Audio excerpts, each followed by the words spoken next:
Pengumuman pembagian sertifikat elektronik ya. Sertifikat ujian IPS Topik UBT umum tahun 2024 sektor manufaktur dan juga servis gelombang 2. Servis 1 dan manufaktur gelombang 2 sudah diumumkan secara resmi dan teman-teman wajib melihat informasinya. Nah, di situ sudah banyak informasi yang ditebali hitam ya, tulisan hitam tebal itu sangat penting sekali. Jadi wajib teman-teman membacanya, jangan hanya cari tahu dari LPK. Jadi teman-teman harus juga tahu di sini untuk cara melamarnya, persyaratan dokumen lamaran pekerjaan sebagai berikut. Nah, di sini ada semuanya.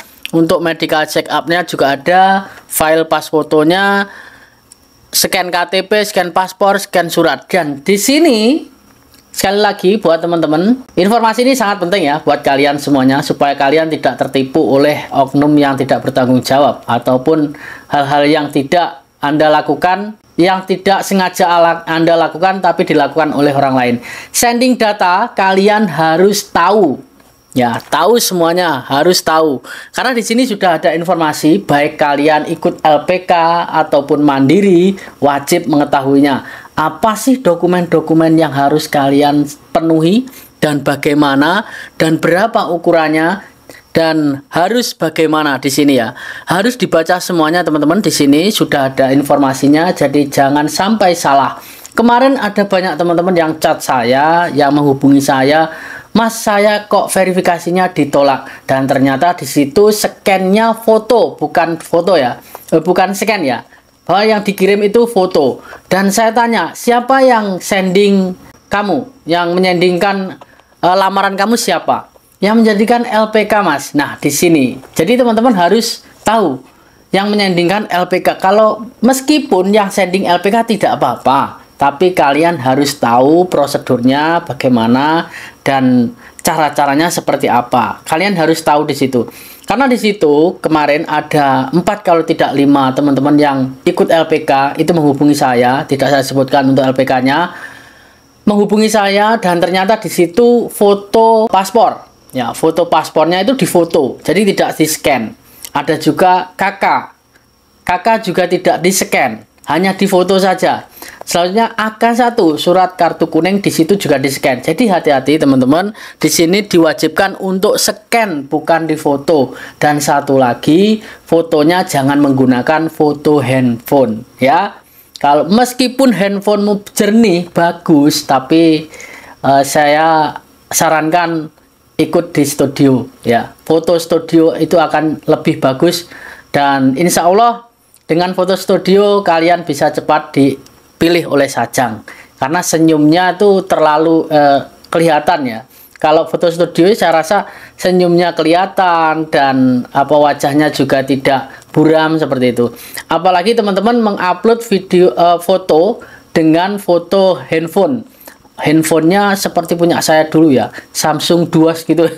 Samsung Duos itu agak sedikit buram. Kalau iPhone sih nggak masalah. Kalau iPhone masih bisa di ini ya. Tapi saya rasa kalau teman-teman keseluruhan saya yakin belum punya kalau iPhone Pro 14 ya, Pro Max 14 itu belum punya. Jadi saya sarankan untuk di foto studio.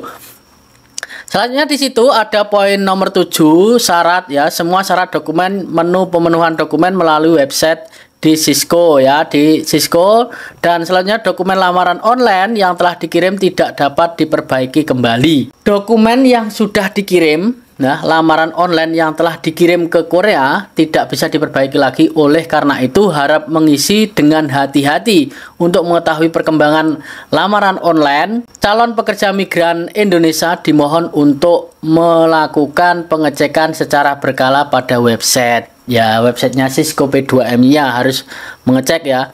Dan yang poin paling 9 ini teman-teman yang paling sangat menyedihkan buat kalian nanti kalau sudah dapat sertifikat dan selama 2 tahun sertifikatmu aktif tidak sama sekali mendapatkan SLC. Di sini tempatnya. Kalian mengeluh di sini. Lulusan atau lulus ujian IPS Topik UBT umum sektor manufaktur gelombang 2 dan servis 1 tahun 2024 merupakan syarat untuk dapat melamar kerja di Korea Selatan. Bukan jaminan dapat diterima bekerja di Korea Selatan. Nah, jadi sini jika kalian mengeluh kok saya tidak dipanggil sampai habis sertifikat, itu nasibmu kurang baik. Jadi ulangi lagi, belajar lagi, ikut ujian lagi, dan insya Allah jika ada rezeki teman-teman lulus dan juga bisa cepat terbang. Tapi doa saya mudah-mudahan di 14.000 teman-teman yang sudah masuk roster bisa mendapatkan SLC. Saya rasa sudah hampir 14.000 ya untuk rosternya. Nanti kita lihat rosternya berapa. Dan selanjutnya pertanyaan terkait e-sertifikat dan pengiriman lamaran online disampaikan melalui alamat email. Email si sending Korea ya. Di situ wajib mencantumkan pada subjek lamaran. Jika ada pertanyaan terkait sertifikat ya, sertifikatnya tidak bisa di-download atau salah nama ataupun salah nomor, di situ bisa untuk memberikan pertanyaan ataupun konsultasi ke sendingkorea@gmail.com. Selanjutnya yang terakhir, calon pekerja migran Indonesia agar selalu memantau setiap informasi terkait proses penempatan di website. Nah, di situ harus teman-teman selalu memantau.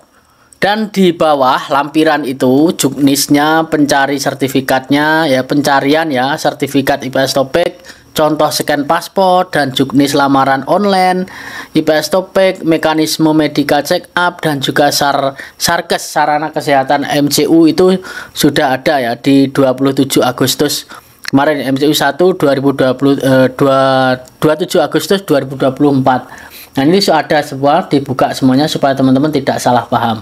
Nah, sudah lihat semuanya kan? Sudah plong semua, sudah mendapatkan sertifikat, dan giliran Anda untuk mencari dokumen-dokumen yang lain, melengkapi dokumen. Dan saran saya tidak usah terburu-buru, tidak usah tergesa-gesa, karena SLC itu datangnya secara tiba-tiba. Tidak hari ini kamu sending, besok dapat SLC. Hari ini sending duluan, besok dapat SLC, tidak. Jadi, nggak usah terburu-buru. Pelan, kalau hari ini belum punya uang untuk jalan mencari SKCK, itu tidak perlu terburu-buru. Insya Allah masih ada waktu buat sending buat kalian. Jadi sending duluan itu tidak berarti kalian terbang duluan, teman-teman. Jadi untuk sending ini tidak jadi patokan, hari ini kamu sending, besok dapat duluan.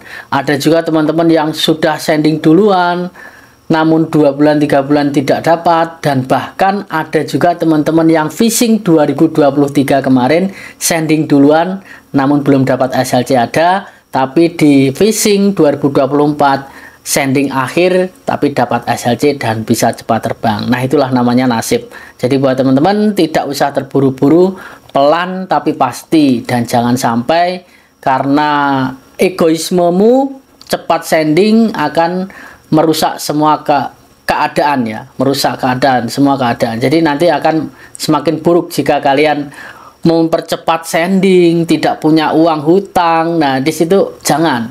Kalau punya uang baru proses ya, proses cari SLC, SKCK, AK1 dan seperti itu. Kan perlu waktu dan juga perlu modal sedikit untuk bensin ataupun yang lain ya, karena mencari SKCK itu tidak di daerah kita sendiri. Kalau kita dekat sama Polda ya enggak apa-apa, kalau jauh sama Polda itu akan membutuhkan waktu dan juga biaya. Nah, mungkin itu saja yang bisa sampaikan, saran dari saya. Semoga cepat terbang, sendingnya diterima, dan bisa merasakan perjuangan kalian selama ini.